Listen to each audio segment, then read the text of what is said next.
नमस्ते प्यारे भैया व बहनों।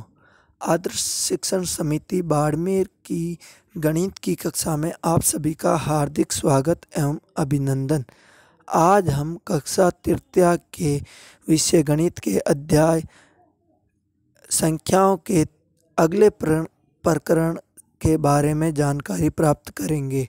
इस प्रकरण का नाम है भारतीय अंकों से परिचय। आगे हम मानक संख्याओं का भारतीय अंकों के रूप में अनुवाद देखेंगे। जैसे 1 को इस प्रकार लिखा जाता है, 2 को इस प्रकार लिखा जाता है, 3 को इस प्रकार लिखा जाता है, 4 को इस प्रकार लिखा जाता है, 5 को इस प्रकार, 6 को इस प्रकार, 7 को इस प्रकार, 8 को इस प्रकार, 9 को इस प्रकार। इसके आगे हम भारतीय मानक संख्याओं को भारतीय अंकों में लिखना सीखेंगे। जैसे 21 को इस प्रकार लिखा जाता है, 22 को किस प्रकार लिखा जाता है, 23 को किस लिखा जाता है, 24 को किस प्रकार लिखा जाता है, 25 को इस प्रकार लिखा जाता है इत्यादि।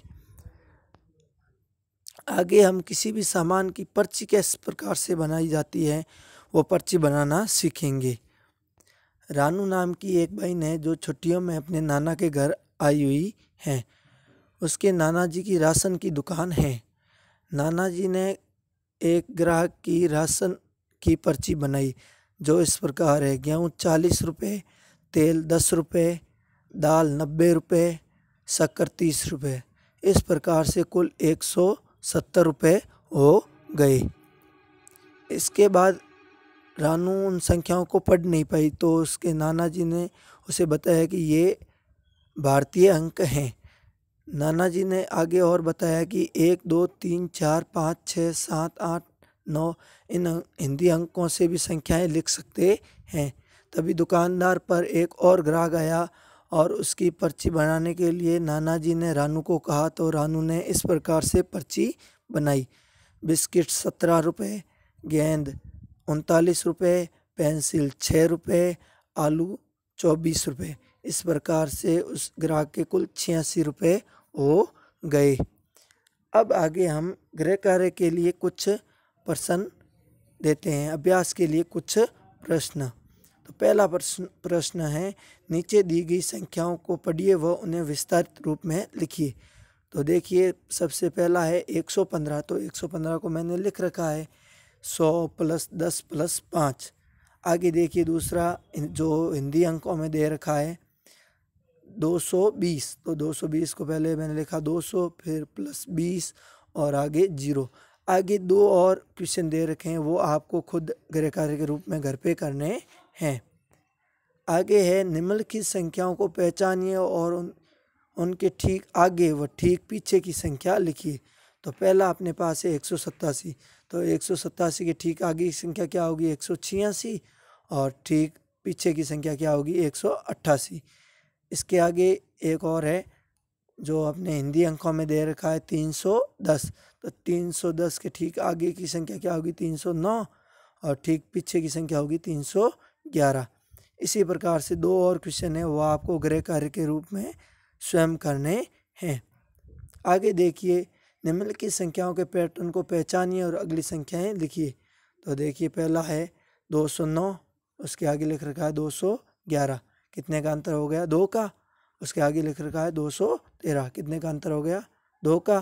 तो अपने को भी आगे 2 के अंतर से संख्या लिखनी है। तो 213 में 2 जोड़ें तो 215, फिर 217, 219। इसी प्रकार से एक और भारतीय अंकों का अपन कर लेते हैं। 110, 120, कितने का अंतर हो गया? 10 का।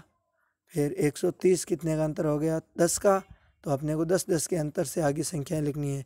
तो 130 + 10 140, 140 + 10 150, 150 + 10 160। बाकी वाले तीनों आपको स्वयं को करने हैं गृह कार्य के रूप में। आगे देखिए, निम्नलिखित संख्याओं को बढ़ते क्रम में लिखिए। तो पहला है, अपने को क्या करना? सबसे छोटी संख्या सबसे पहले लिखनी है और उसके बाद बड़ी, उससे बड़ी, उसके बाद उससे बड़ी और अंत में सबसे बड़ी। तो देखिए, सबसे पहले सबसे छोटी संख्या 3, उसके बाद उससे बड़ी 80, फिर 103, फिर 125, फिर 220, फिर 339, फिर 500। उसके बाद देखिए अगला जो भारतीय अंकों में दे रखा है उसका देखेंगे अपन। सबसे छोटी संख्या 5, फिर 13, फिर 48, फिर 56, फिर 70, फिर 137, फिर 400। और बाकी वाले 2 क्वेश्चन हैं वो आपको गृह कार्य के रूप में घर पे करने हैं। आगे देखिए, आपके घर से लगभग 500 कदम की दूरी पर एक मंदिर है। आप 400 कदम चल चुके हैं। अब बताइए 15 कदम चलने पर आप कौन से कदम पर पहुंचेंगे? तो 400 कदम तो अपन चल चुके हैं, 15 कदम और चलेंगे तो 415 कदम चलेंगे अपन, तो 415 कदम पर पहुंचेंगे। आगे देखिए, वहाँ से 15 कदम और चलने पर आपके कदम चल चुके होंगे। अब 415 कदम तो अपन चल चुके हैं, 15 कदम और चलना, 415 + 15 कितने हो गए? 430 कदम। वहाँ से 50 कदम चलने पर क्या आप मंदिर तक पहुँच पाएंगे? तो देखिए 430 कदम तो अपन चल चुके हैं और 50 कदम और चलने पर मतलब 480 कदम पर अपन पहुँच जाएंगे। तो क्या अपन 500 कदम पर पहुँच गए? नहीं पहुँचे ना, तो अपन मंदिर तक नहीं पहुँच पाएंगे। अब कितने कदम और चले कि आप मंदिर तक पहुँच जाएं? अब और तो अपने को 500 कदम जाना है, अपन 480 कदम चल चुके हैं, तो 20 कदम और चलेंगे तो अपन 500 कदम पर पहुँच जाएंगे और अपन मंदिर भी पहुँच जाएंगे। अब देखिए संकेत और दे रखा अपने लिए, अपने को 401 से 500 तक की गिनती लिखकर इन प्रश्नों के उत्तर देने हैं। आगे देखिए, परचूनी की दुकान पर आज के भाव निम्नानुसार लिखे हैं। चीनी कितने? 25 रुपये प्रति किलोग्राम। राजमा है 70 रुपये प्रति किलोग्राम। तूर दाल है 81 रुपये प्रति किलोग्राम। मसूर दाल है 68 रुपये प्रति किलोग्राम। उड़द दाल है 78 रुपये प्रति किलोग्राम। पोहा है 26 रुपये प्रति किलोग्राम। साबूदाना 36 रुपये प्रति किलोग्राम। एक साक्षी नाम की बहन है, उसने 1 किलोग्राम चीनी, 1 किलोग्राम पोहा एवं 1 किलोग्राम तुअर की दाल खरीदी। तो साक्षी के सामान की पर्ची बनानी है। तो मैंने पर्ची इस प्रकार से बना रखी है। चीनी 25 रुपये, पोहा 26 रुपये और तुअर दाल 81 रुपये। इस प्रकार से उसके कुल सामान की कीमत होगी 132 रुपये। इसी के साथ आज का अपना ये पाठ यहीं पर समाप्त हुआ। आगे हम अगले पाठ के बारे में जानकारी प्राप्त करेंगे। धन्यवाद।